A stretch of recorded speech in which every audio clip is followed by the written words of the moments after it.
Gentleman from Texas, Mr. Casar. The Republican majority has called a hearing on anti-Semitism, and so I have some questions for my colleagues on the committee. Donald Trump said after neo-Nazis marched through Charlottesville that there were, quote, very fine people on both sides.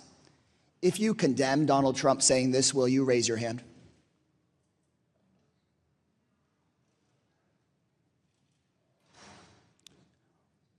RFK, the head of Health and Human Services, spread an anti-Semitic conspiracy theory that COVID was engineered to target white and black people, but spare Jewish people.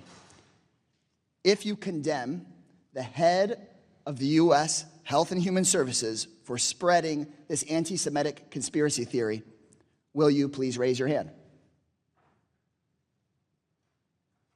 Nobody. I'd suggest the hearing is to question the witnesses that are here who have spent time and energy to come here. I have a question for you, Mr. Chairman. So I think the questioning is, Mr. Chairman, will you condemn? I am not on the witness stand. Mr. Chairman, this is my time, and I'm happy to ask you then. Would you condemn Donald Trump for pardoning a January 6th rioter who praised Hitler and encouraged more killing of Jewish people? Mr. Chairman, since you just used some of my time, you can use more of it. Will you condemn Trump for pardoning an anti-Semitic rioter? I'm seeing 4 witnesses waiting for your question. I'm asking you a question, Mr. Chairman. Your microphone works. Do you condemn this? I will yield time to the witnesses to answer questions that are pertinent. So clearly, Mr. Chairman, not a single Republican today has been willing to condemn any of this anti-Semitism.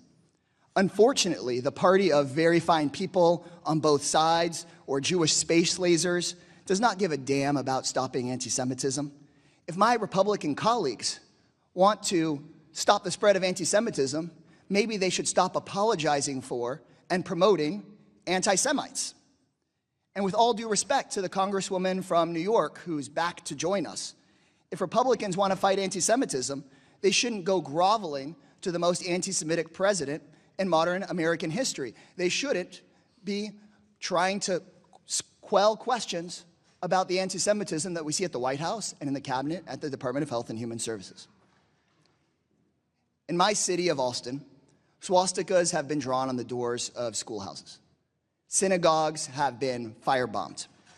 Anti-Semitism is an assault on our community safety and on all of our values. And we could do something to combat anti-Semitism. In Congress, we could strengthen the Department of Education's Office of Civil Rights. But instead, Trump has cut it, and my Republican colleagues have done nothing about it. Congress could strengthen anti-hate crime programs to address anti-Semitic violence. Trump has cut those programs. Again, Republican members of Congress done nothing about it. We could fully fund the security programs we have for Jewish nonprofits and synagogues, but Trump has frozen those programs. So Republicans have called this hearing on anti-Semitism, but they've cut back our ability to address hate crimes, have cut back our ability to protect synagogues, have cut back our ability to protect students from discrimination. But what they have ramped up is deporting students for writing op-eds in their campus newspaper advocating for peace. What they have ramped up is arresting nonviolent professors and students, Jewish and not Jewish, just because they dare talk about the killing and starvation in Gaza.